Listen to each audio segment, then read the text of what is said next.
وہ نبیوں میں رحمت لقب پانے والا، مرادیں غریبوں کی برلانے والا، مصیبت میں غیروں کے کام آنے والا، وہ اپنے پرائے کا غم کھانے والا، فقیروں کا ملجا، ضعیفوں کا ماوا، یتیموں۔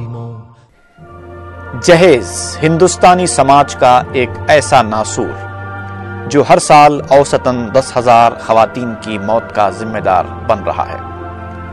نیشنل کرائم ریکارڈ بیورو کے اعداد و شمار کے مطابق ہمارے ملک میں ہر سال تقریباً 10,000 خواتین کو مزید جہیز کے لیے زندہ جلا دیا جاتا ہے، یا دوسرے طریقے سے اس کا قتل کیا جاتا ہے، یا پھر متاثرہ خاتون سسرالی رشتہ داروں کی ہراسانی کی وجہ سے خودکشی کر لیتی ہے۔ 1980 میں ملک میں جہیز ہراسانی کی صرف 400 وارداتیں پیش آئی تھیں، لیکن 90 کے دہے سے اس میں بے تحاشا اضافہ ہو گیا۔ –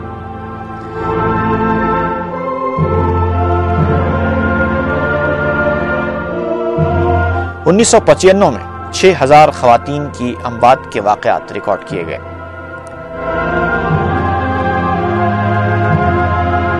20ویں صدی میں جبکہ ہندوستان کا شمار ترقی پذیر ممالک میں ہو رہا ہے، اس ملک میں ہر سال 10,000 خواتین جہیز کی بھینٹ چڑھ رہی ہیں۔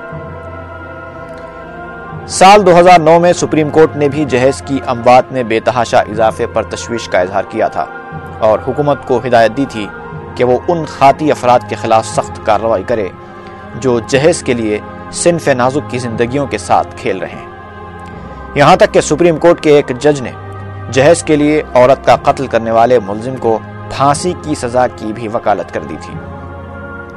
اس کے باوجود مرکزی حکومت نے اس سلسلے میں ٹھوس اقدامات نہیں کیے۔ جہیز کے موجودہ قانون کی دفعہ 498 ایک مذاق بن کر رہ گئی ہے۔ اس قانون سے جہیز ہراسانی کے واقعات میں تو کوئی کمی نہیں آئی ہے، البتہ قانون کی غلط استعمال کے واقعات بڑھ گئے ہیں۔ جہاں تک ہماری ریاست آندھرا پردیش کا تعلق ہے، وہ خواتین کے خلاف جرائم میں سر فہرست ہے۔ آندھرا پردیش میں ہر سال اوسطاً 500 خواتین کو جہیز کے لیے مارا جا رہا ہے۔ افسوسناک پہلو تو یہ ہے کہ مسلم معاشرے میں بھی یہ سماجی لعنت اس تیزی سے پھیل چکی ہے کہ مسلمان بھی اپنے ہاتھوں سے ملت کی دختر کا گلا گھونٹنے لگے ہیں۔ اسلام وہ واحد مذہب ہے جس نے نکاح کو آسان بنایا، ولیمے کی دعوت اور مہر کے اخراجات مرد کے ذمے کیے، اور عورت کو سماج میں اس کا مستحقہ مقام دیا۔ ربیع الاول کے اس بابرکت مہینے میں مسلمانوں کو چاہیے کہ وہ نکاح اور عورتوں کے سلسلے میں حضور اکرم صلی اللہ علیہ وسلم کی سنتوں پر سختی سے عمل کرنے کا تہیہ کر لیں۔ محسن انسانیت سرور کائنات حضور اکرم صلی اللہ علیہ وسلم نے فرمایا کہ نکاح کو آسان بناؤ، لیکن افسوس کہ ہم نے آج نکاح کو اتنا پیچیدہ بنا رکھا ہے کہ کسی غریب مسلمان پر اس کی بیٹی ایک بوجھ محسوس ہو رہی ہے، جبکہ اللہ تعالیٰ نے بیٹی کو روٹی اور رحمت بنایا ہے، لیکن موجودہ سماجی ڈھکوسلوں نے بیٹی کو زحمت بنا کر رکھ دیا ہے۔ مسلم معاشرے میں نکاح کے معاملے میں انتہائی فضول خرچی اور غیر شرعی رسموں سے کام لیا جا رہا ہے۔ جن کے پاس دولت ہے وہ کروڑہا روپے فضول خرچ کرتے ہوئے شادیاں کر رہے ہیں۔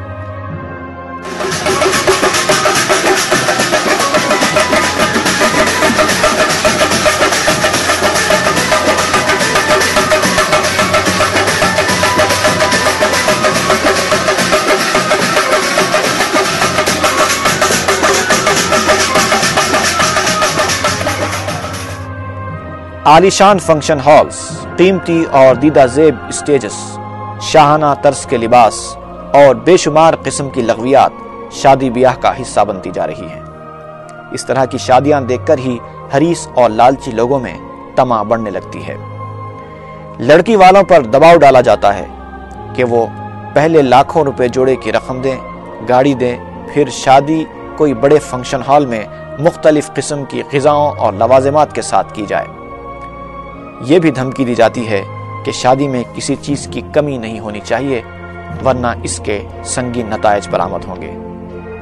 اور اب تو حد ہو گئی کہ شادی کے دن دلہن والوں پر اطعام طعام کا بوجھ بھی ڈالا جا رہا ہے۔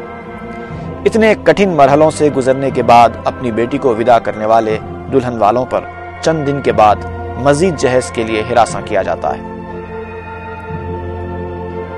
حیدرآباد میں اس طرح کے کئی واقعات آئے دن پیش آ رہے ہیں جن سے مسلمانوں کو عبرت حاصل کرنا چاہیے اور یہ سوچنا چاہیے کہ ہم کو کس کی اتباع کرنی ہے اور ہم کس کی پیروی کر رہے ہیں۔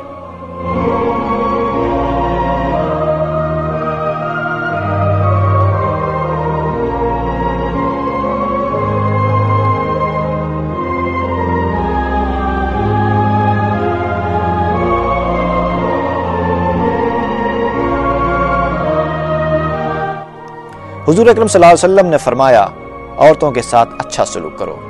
عورت ٹیڑھی پسلی سے پیدا کی گئی ہے، اس کو سیدھا کرو گے تو ٹوٹ جائے گی اور اگر اس کو چھوڑ دو گے تو ٹیڑھی ہی رہے گی۔ اسلام اور حضور اکرم صلی اللہ علیہ وسلم نے مسلمانوں کو نکاح اور عورتوں سے حسن و سلوک کے جو رہنمایانہ اصول بتائے ہیں، اس کے پیش نظر دنیا بھر میں مسلمانوں کو اس معاملے میں اصولاً سب سے آگے رہنا چاہیے تھا، لیکن افسوس کہ ہم نے اپنا منصب بھلا دیا ہے۔ آج مسلمان کا یہ حال ہو گیا ہے کہ جب جہیز، جوڑے کی رقم اور دیگر سماجی برائیوں کے خلاف آواز اٹھائی جاتی ہے تو جوش کے ساتھ ہم آواز بن جاتے ہیں، لیکن جب عمل کا وقت آتا ہے تو ایسے ہو جاتے ہیں جیسے کہ ہمیں سانپ سونگھ گیا ہو۔ سچ تو یہ ہے کہ جہیز کی لعنت اور اس سے ہونے والی عورتوں کی اموات کے مسائل کا حل صرف آغوش اسلام میں ملتا ہے۔ سپریم کورٹ کے جج نے تو قاتل کو پھانسی دینے کی بات آج کی ہے، لیکن حضور اکرم صلی اللہ علیہ وسلم نے 14 صدی پہلے ہی قصاص کے احکام بتا دیے تھے۔ اگر اس حکم پر سختی سے عمل ہوتا تو آج معاشرے کی صورت ہی دوسری ہوتی۔ وہ نبیوں میں رحمت لقب پانے والا، مراد غریبوں کی برلانے والا، مصیبت میں غیروں کے کام آنے والا، وہ اپنے پرائے کا غم کھانے والا، فقیروں کا ملجا، ضعیفوں کا ماوا، یتیم